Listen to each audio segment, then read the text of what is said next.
प्यारे बच्चों, आज की ऑनलाइन क्लास में आपका स्वागत है। आज हम कक्षा 8 के सामाजिक विषय में इतिहास का अध्ययन करेंगे। आपकी पाठ्य पुस्तक हमारा इतिहास और नागरिक जीवन के पाठ 9 भारत का स्वाधीनता आंदोलन का अध्ययन करेंगे। बच्चों, हमारा आज का प्रकरण है गांधी जी का नेतृत्व और असहयोग आंदोलन। अब तक हमने जाना। इस भाग को शुरू करने से पहले बच्चों, हमने अब तक क्या क्या जाना है, आइए इसके बारे में एक बार चर्चा कर लेते हैं।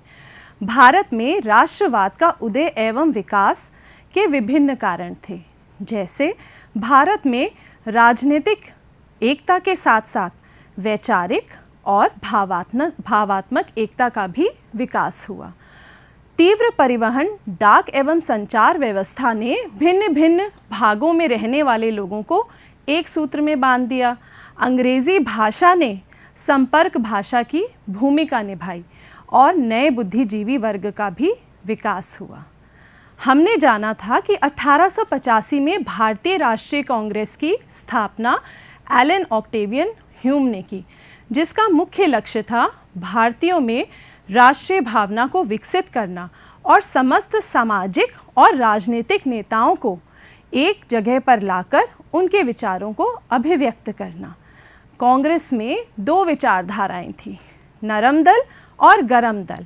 नरम दल के नेताओं का मानना था कि हमें अपनी देश की आवश्यकताओं के लिए शांतिपूर्ण ढंग से और वैधानिक ढंग को इस्तेमाल करना चाहिए, जबकि गरम दल के नेताओं का मानना था कि अंग्रेज सरकार से केवल अनुनय और विनय के द्वारा हम अपने अधिकारों को प्राप्त नहीं कर सकते हैं, जिनमें प्रमुख नेता थे बाल गंगाधर तिलक, लाला लाजपत राय और बिपिन चंद्र पाल, जिन्हें हम लाल, बाल और पाल भी कहते हैं।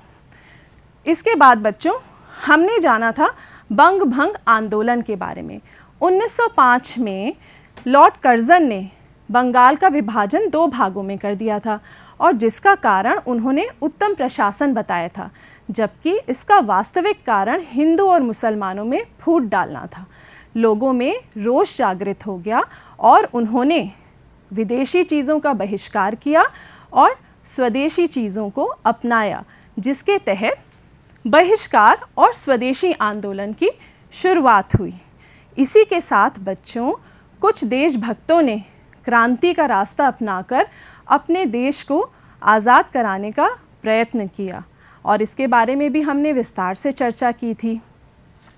इसी समय ब्रिटिश सरकार ने कुछ सुधार, जिन्हें मॉर्ले मिंटो सुधार कहा जाता है, भारतीयों के लिए लाए, लेकिन राष्ट्रवादी इससे संतुष्ट नहीं थे। गदर पार्टी की स्थापना 1913 में लाला हरदयाल ने की थी और एनी बेसेंट और लोकमान्य बाल गंगाधर तिलक ने होम रूल आंदोलन की शुरुआत 1916 में की। आइए अब हम जानते हैं आज के भाग में हम क्या क्या जानेंगे। हम महात्मा गांधी के बारे में जानेंगे, उनका जीवन परिचय, शिक्षा, गांधी जी के संघर्ष के बारे में जो उन्होंने दक्षिण अफ्रीका में शुरू किया था। गांधी जी के नेतृत्व में भारत के स्वाधीनता आंदोलन की दिशा में क्या परिवर्तन आया। आप जानते हैं बच्चों, गांधी जी अहिंसा और सत्याग्रह में विश्वास रखते थे।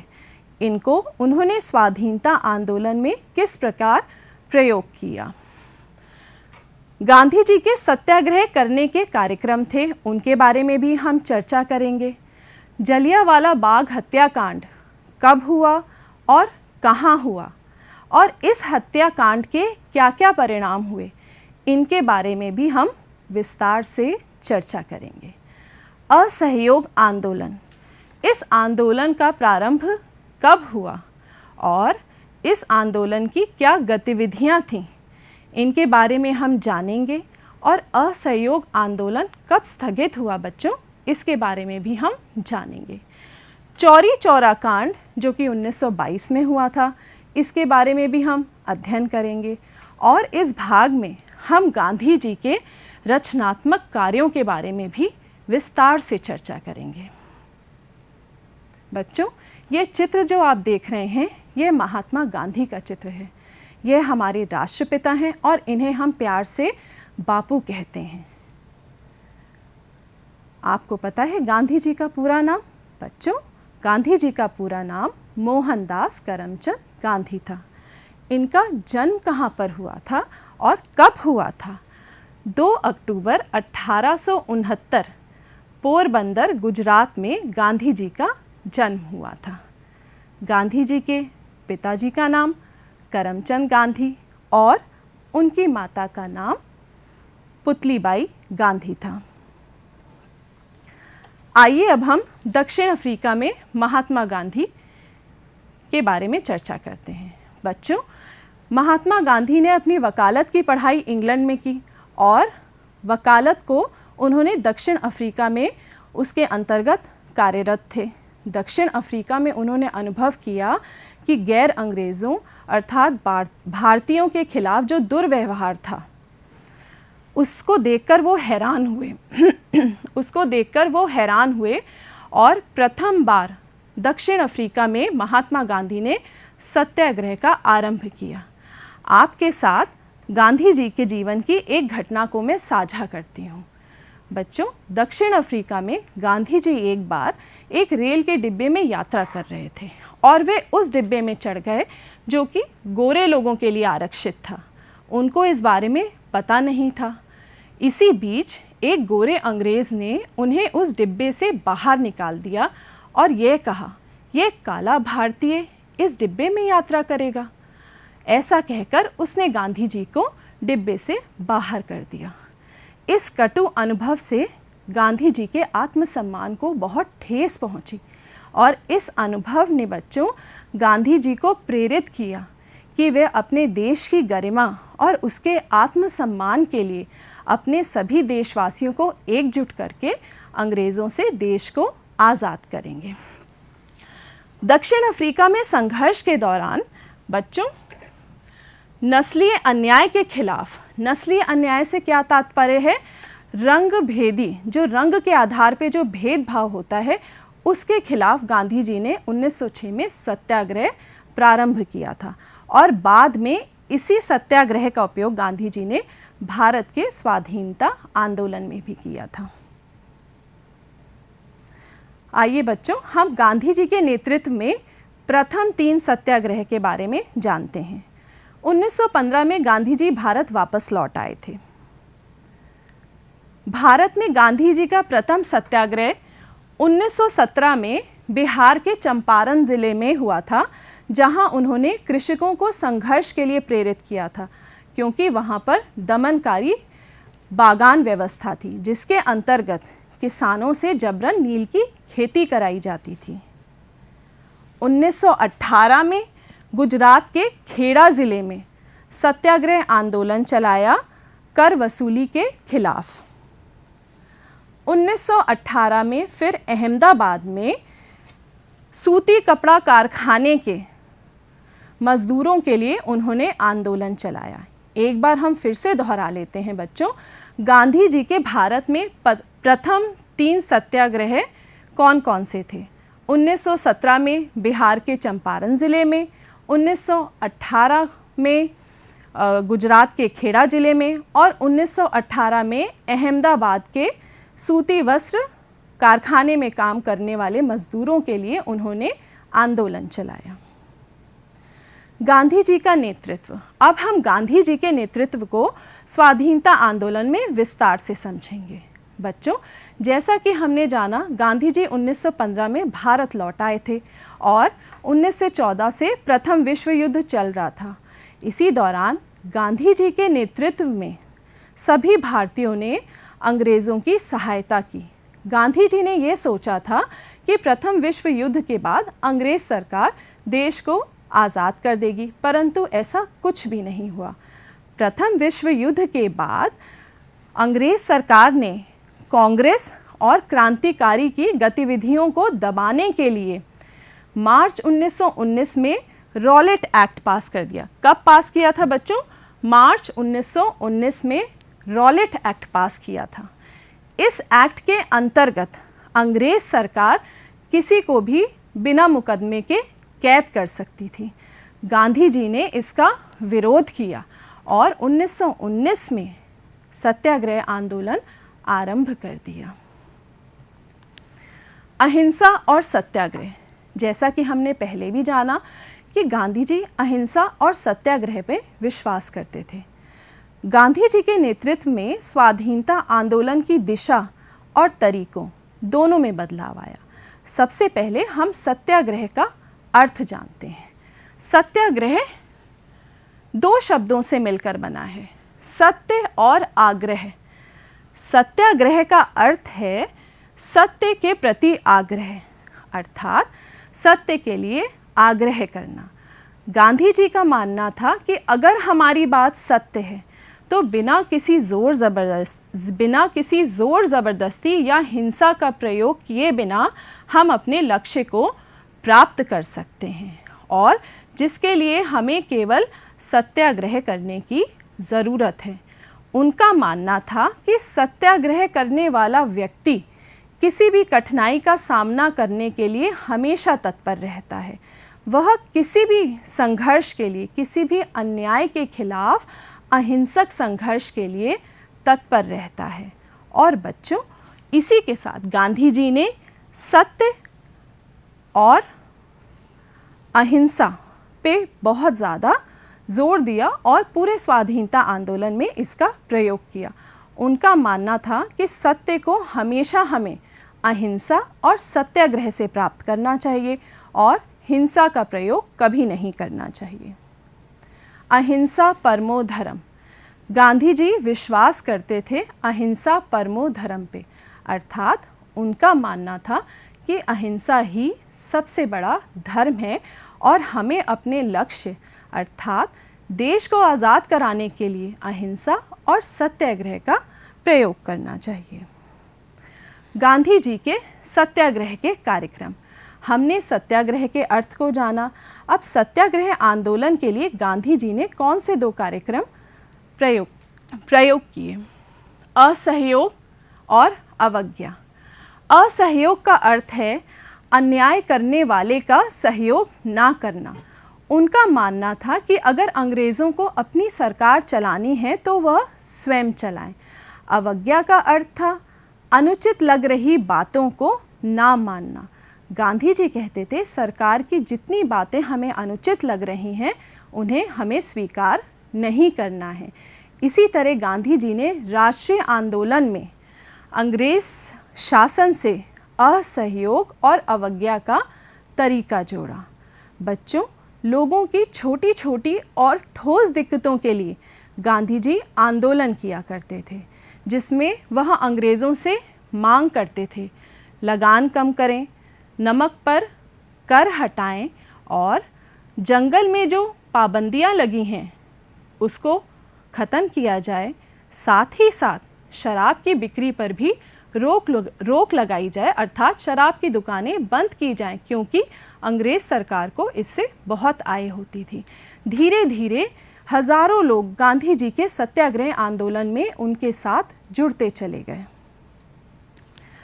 जलियांवाला बाग कांड। बच्चों, जलियांवाला बाग कांड अमृतसर में 13 अप्रैल 1919 में घटित हुआ। ये बहुत ही दुखद हत्याकांड था। पंजाब के दो नेता डॉक्टर सत्यपाल और डॉक्टर सैफुद्दीन किचलू को अंग्रेज़ सरकार ने गिरफ्तार कर लिया था। इस गिरफ्तारी के विरोध में लोगों ने एक सभा का आयोजन किया। उस सभा का आयोजन कहाँ किया गया? जलियांवाला बाग में आयोजन किया गया। जब सभा आयोजित थी और वहाँ लोग थे, उसी समय वहाँ सैनिक कमांडर जनरल डायर ने निहत्थी भीड़ पर बिना कोई चेतावनी दिए गोलियां चला दी। उस समय हज़ारों लोग मारे गए और कई हज़ारों लोग घायल हुए। जैसा कि आप चित्र भी देख रहे हैं बच्चों, यह चित्र जलियांवाला बाग की एक दीवार का है और ये जो निशान आप देख रहे हैं ये गोलियों के निशान हैं। तो इस चित्र को देख के आप अंदाज़ा लगा सकते हैं कि कितनी गोलियां चलाई गई होंगी जिनके निशान आज तक दीवारों पे हैं, और कितने भारतीय, निर्दोष भारतीय इस भयानक हत्याकांड में मारे गए। उन्होंने अपने देश के लिए कुर्बानी दी। इस हत्याकांड से पूरे देश में हाहाकार मच गया बच्चों। इसके विरोध में रविंद्रनाथ टैगोर, जिनका आप चित्र देख रहे हैं बच्चों, इन्होंने अपनी सर की उपाधि वापस कर दी। हमारा राष्ट्रगान जन गण मन भी रविंद्रनाथ टैगोर द्वारा ही रचित है। और इसी हत्याकांड के कारण बच्चों मध्यम वर्गीय जो बुद्धिजीवी राष्ट्रवाद था वो एक जन राष्ट्रवाद में परिवर्तित हो गया। अब इसमें केवल बुद्धिजीवियों के अलावा मजदूर, किसान, छात्र सभी सम्मिलित हो गए और इस हत्याकांड से हिंदू मुस्लिम एकता का अभूतपूर्व प्रदर्शन हुआ। वे सभी एकजुट हो गए और अन्याय के खिलाफ लड़ने के लिए एक साथ खड़े हो गए। असहयोग आंदोलन। जलियांवाला बाग के बाद गांधी जी ने असहयोग आंदोलन प्रारंभ कर दिया। 1857 की क्रांति के बाद अंग्रेज़ हुकूमत के खिलाफ बच्चों ये पहला ऐसा आंदोलन था जो बहुत ही बड़ा आंदोलन था और जिसमें जन राष्ट्रवाद की भावना बहुत ही प्रबल थी। इसका मुख्य उद्देश्य था अंग्रेज़ शासन का सहयोग ना करना। जैसा कि आप चित्र में भी देख रहे हैं बच्चों, बहुत सारे भारतीय विदेशी कपड़ों की होली जला रहे हैं। अर्थात इस असहयोग आंदोलन की मुख्य गतिविधि ये थी कि हम अपने स्वदेशी चीज़ों का इस्तेमाल करेंगे और विदेशी वस्त्र और विदेशी चीज़ों को हम बहिष्कार करेंगे। असहयोग आंदोलन की गतिविधियाँ। इस आंदोलन में जो मुख्य गतिविधियाँ थीं, आइए उनके बारे में हम विस्तार से जानते हैं।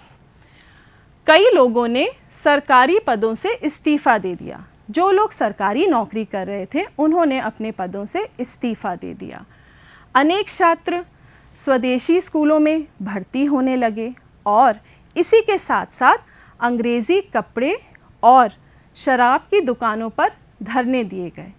लोगों ने विदेशी चीज़ों का बहिष्कार किया और स्वदेशी चीज़ों को अपनाया और साथ ही साथ स्वदेशी चीज़ों को बढ़ावा भी दिया। देश भर में कई वकीलों ने कचहरी में वकालत करना छोड़ दी और कई जगह तो परिषदों के चुनाव में लोगों ने वोट ही नहीं डाले। असहयोग आंदोलन की गतिविधियों की झलकियाँ। आइए हम गांधी जी के इस चित्र को देखते हैं। गांधी जी के चित्र में आप देख रहे हैं बच्चों, गांधी जी चरखा चला रहे हैं और सूत काट रहे हैं। बच्चों इस चित्र से हम ये जानते हैं कि गांधी जी ने असहयोग आंदोलन में ही चरखा चलाने और सूत काटने को इस अभियान से जोड़ दिया था। अर्थात उन्होंने लोगों को प्रेरित किया कि वे चरखा चला के सूत काटें और खादी का ज़्यादा से ज़्यादा प्रयोग करें। छोटे बड़े शहरों में हज़ारों के लोग कई जत्थों में आते और पुलिस को गिरफ्तारी देते। अंग्रेज़ सरकार उन पर जुल्म ढाती, लाठियाँ चलाती, लेकिन लोग निहत्थे हिंसा का रास्ता ना अपनाते हुए अहिंसा और सत्याग्रह पर चलते हुए गिरफ्तारी देते। एक जत्था गिरफ्तार हो जाता तो लोगों का दूसरा जत्था आता और वह नारे लगाते हुए इनकलाब जिंदाबाद, महात्मा गांधी की जय, चरखा चला चला के हम स्वराज्य लेंगे, इन नारों को लगाते हुए लोगों ने गिरफ्तारी दी। अंग्रेज़ शासन के हिंसा का मुकाबला लोगों ने अहिंसा और सत्याग्रह के द्वारा किया। बच्चों जैसा कि आप देख रहे हैं चित्र में, अंग्रेज़ सिपाही और भारतीयों को देख रहे हैं, वह उन पे जुल्म ढा रहे हैं, मार रहे हैं, लेकिन वे अहिंसा के मार्ग पे चलते हुए सत्याग्रह आंदोलन में भाग ले रहे हैं। गांधी जी के स्वराज्य का सपना। 1921 में इंग्लैंड का राजकुमार भारत आया। कोई भी उससे मिलने नहीं गया, सबने उसका बहिष्कार किया। इससे क्या हुआ, समस्त देश में ये बात फैल गई कि बहुत ही जल्द गांधी जी का स्वराज्य का सपना पूरा हो जाएगा और अंग्रेज़ सरकार हमारे देश को छोड़कर चली जाएगी। सभी में बहुत जोश उत्पन्न हो गया। किसानों में, छात्रों में, मज़दूरों में जन आंदोलन था ये। सभी जोश से उमड़ पड़े और सभी ने अन्याय और अत्याचार के खिलाफ एकजुट होकर पूरी दृढ़ता के साथ अंग्रेजी शासन का सामना किया। इसी बीच बच्चों चौरी चौरा कांड घटित हुआ 1922 में। 5 फरवरी 1922 में उत्तर प्रदेश के गोरखपुर ज़िले में चौरी चौरा नामक एक स्थान था। वहाँ किसानों ने पुलिस थाने के सामने विरोध प्रदर्शन किया। किस चीज़ का विरोध कर रहे थे? क्योंकि उनके एक साथी को पुलिस ने हिरासत में ले लिया था। जब किसान विरोध प्रदर्शन कर रहे थे तो क्रोध में आकर किसानों ने पुलिस थाने को जला दिया। और क्यों जलाया था बच्चों? क्योंकि अंग्रेज सिपाही उन पर गोलियां चलाने लग गए थे। इस घटना से गांधी जी बहुत ही दुखी हुए, क्योंकि उनका मानना था कि हिंसा के द्वारा हम आज़ादी प्राप्त नहीं कर सकते, अर्थात अपने लक्ष्य को प्राप्त करने के लिए हमें अहिंसा और सत्याग्रह के मार्ग पर चलना होगा। इस घटना के बाद 12 फरवरी 1922 को गांधी जी ने असहयोग आंदोलन स्थगित कर दिया। इस मौके का फ़ायदा अंग्रेज़ सरकार ने उठाया और गांधी जी को मार्च में 6 महीने के लिए कैद कर लिया गया। बच्चों, असहयोग आंदोलन वैसे तो सफल नहीं रहा, लेकिन इसने सभी भारतीयों को एक राष्ट्रवाद की भावना में बांध दिया, और जो कि बुद्धिजीवियों का राष्ट्रवाद हुआ करता था पहले, वह अब जन राष्ट्रवाद में परिवर्तित हो गया। अर्थात इसमें किसान, मजदूर, छात्र सभी सम्मिलित हो गए और 1857 की क्रांति के बाद ये पहला बड़ा आंदोलन था जो कि अंग्रेज़ी हुकूमत के खिलाफ था। गांधी जी के अनुसार हिंसा से स्वतंत्रता प्राप्त नहीं की जा सकती। जैसे कि हमने पहले भी जाना, उनका मुख्य उद्देश्य यही था कि हम अपने देश की आज़ादी को हिंसा से प्राप्त ना करके अहिंसा और सत्याग्रह के मार्ग पर चल के हम उसे प्राप्त करें। गांधी जी के रचनात्मक कार्य। अब हम गांधी जी के कुछ रचनात्मक कार्यों के बारे में चर्चा करेंगे। बच्चों, गांधी जी धर्मों की समानता में विश्वास करते थे।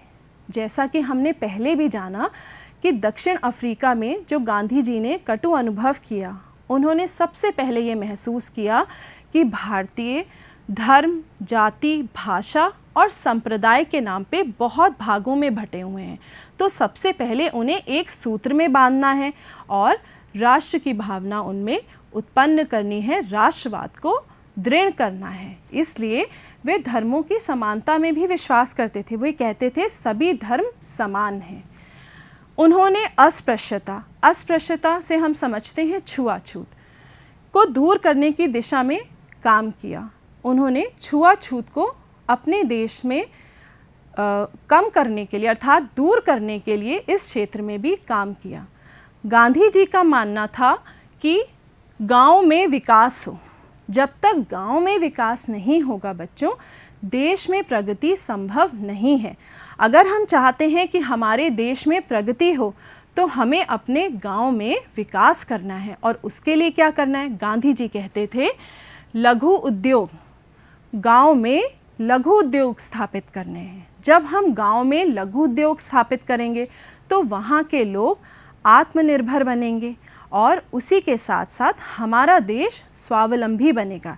इसीलिए वे कहते थे कि गांव का विकास हो और साथ ही साथ लघु उद्योगों की स्थापना गांव में की जाए, ताकि हमारा देश स्वावलंबी और आत्मनिर्भर बने। खादी को भी लोकप्रिय बनाया, जो कि स्वतंत्रता आंदोलन में एक महत्वपूर्ण प्रतीक बन गई। बच्चों, हमने जैसा कि चित्र में देखा था, असहयोग आंदोलन के दौरान गांधी जी ने चरखा चलाने और सूत काटने के लिए लोगों को प्रेरित किया और उन्हें ये भी प्रेरित किया कि वे खादी का प्रयोग करें और अंग्रेज़ी वस्त्रों का प्रयोग ना करें। इसी तरह स्वाधीनता आंदोलन में गांधी जी ने खादी को भी लोकप्रिय बनाया। सामाजिक सुधार और रचनात्मक कार्यक्रम ने राष्ट्रीय आंदोलन। गांधी जी ने सामाजिक सुधार पे बल दिया और रचनात्मक कार्यक्रम पे भी उन्होंने बल दिया, जिस कारण हमारा राष्ट्रीय आंदोलन एक जन आंदोलन में परिवर्तित हो गया। सामाजिक और आर्थिक स्वतंत्रता के बिना सामाजिक और आर्थिक समानता के बिना स्वतंत्रता निरर्थक थी। गांधी जी का मानना था जब तक सामाजिक समानता हमारे देश में नहीं होती, आर्थिक समानता हम नहीं प्राप्त कर लेते, तब तक स्वतंत्रता निरर्थक है। अर्थात हमें सामाजिक और आर्थिक समानता पे पूरा जोर देना चाहिए। आज के भाग में हमने क्या क्या जाना, आइए इसके बारे में एक बार चर्चा कर लेते हैं। हमने जाना कि 20वीं शताब्दी में राष्ट्रीय आंदोलन में दिशा और तरीकों दोनों में बदलाव आया गांधी जी के नेतृत्व से। गांधी जी ने सत्याग्रह का आरंभ दक्षिण अफ्रीका में प्रारंभ किया। वहाँ उन्होंने देखा नस्लीय अन्याय के खिलाफ उन्होंने इस सत्याग्रह को प्रारंभ किया था। नस्लीय अन्याय, जैसा कि हमने पहले भी जाना, रंग भेद के आधार पे भेदभाव करना, और वहाँ की सरकार को अंततः सत्याग्रह आंदोलन के सामने झुकना पड़ा। 1915 में गांधी जी वापस आए और भारत में उन्होंने प्रथम 3 सत्याग्रह किए। वे कौन कौन से सत्याग्रह थे, आइए एक बार दोहरा लेते हैं। 1917 में बिहार के चंपारण ज़िलों में, जिसे हम चंपारण सत्याग्रह कहते हैं, यहाँ के किसानों को संघर्ष के लिए प्रेरित किया था। और 1918 में गुजरात के खेड़ा ज़िले में, यहाँ पे भी गांधी जी ने किसानों के लिए आंदोलन चलाया था कर वसूली के खिलाफ। 1918 में अहमदाबाद के मिल मजदूरों के लिए भी गांधी जी ने आंदोलन चलाया। गांधी जी अहिंसा और सत्याग्रह पर विश्वास करते थे। उनके अनुसार सत्याग्रह का अर्थ है सत्य के प्रति आग्रह। वे मानते थे कि अगर हमारी बात सत्य है तो हम अपने लक्ष्य को अहिंसा और सत्याग्रह से प्राप्त कर सकते हैं। आज़ादी पाने के लिए हमें अहिंसा और सत्याग्रह के मार्ग पर चलना है। गांधी जी ने राष्ट्रीय आंदोलन में असहयोग और अवज्ञा को जोड़ा। असहयोग का अर्थ था कि अन्याय करने वाली सरकार का सहयोग ना करना। उनका मानना था कि अगर अंग्रेज़ों को शासन करना है तो वे स्वयं शासन करें, हम उनका सहयोग नहीं करेंगे। अवज्ञा, अनुचित लग रही बातों को ना मानना। अमृतसर में जलियांवाला बाग हत्याकांड हुआ था, और यह कब हुआ था बच्चों? यह हुआ था 13 अप्रैल 1919 में। असहयोग आंदोलन का उद्देश्य था अन्याय के विरोध में अंग्रेज सरकार का सहयोग ना करना। इस पाठ को जानने के बाद आइए हम कुछ अभ्यास कार्य करते हैं। प्रश्नों के उत्तर लिखिए। 4 प्रश्न दिए हुए हैं बच्चों, और आप इन प्रश्नों को स्वयं करके स्वयं इसको समझकर अपनी उत्तर पुस्तिका में आप करेंगे। पहला प्रश्न हम देख लेते हैं। गांधी जी ने सत्याग्रह आंदोलन कब शुरू किया था? 1906 में दक्षिण अफ्रीका में पहला सत्याग्रह आंदोलन शुरू किया गया था। और बाकी 3 प्रश्न आप स्वयं करेंगे। मिलान कीजिए। चौरी चौरा कांड कब हुआ था बच्चों? 5 फरवरी 1922 में। महात्मा गांधी भारत कब लौटे थे? 1915 में लौटे थे। सत्याग्रह के कार्यक्रम में असहयोग और अवज्ञा का मार्ग चुना गया था, और रॉलेट एक्ट मार्च 1919 में हुआ था। प्रोजेक्ट कार्य है, गांधी जी ने शांति और अहिंसा का संदेश दिया। क्या आपके विचार से उनके द्वारा अपनाया गया अहिंसा का रास्ता सही है? बच्चों, आप इस पे एक छोटा सा प्रोजेक्ट बनाएंगे और अपने विचारों को उसमें व्यक्त करेंगे। आप कौन सा रास्ता चुनना चाहते हैं, यह आप अपने प्रोजेक्ट कार्य में लिखेंगे बच्चों। आशा करती हूँ बच्चों आज का भाग आपको बहुत अच्छा लगा होगा। इसी के साथ आप खूब पढ़ें और खूब बढ़ें और रोज़ जीवन में कुछ नया सीखें। तब तक के लिए धन्यवाद बच्चों।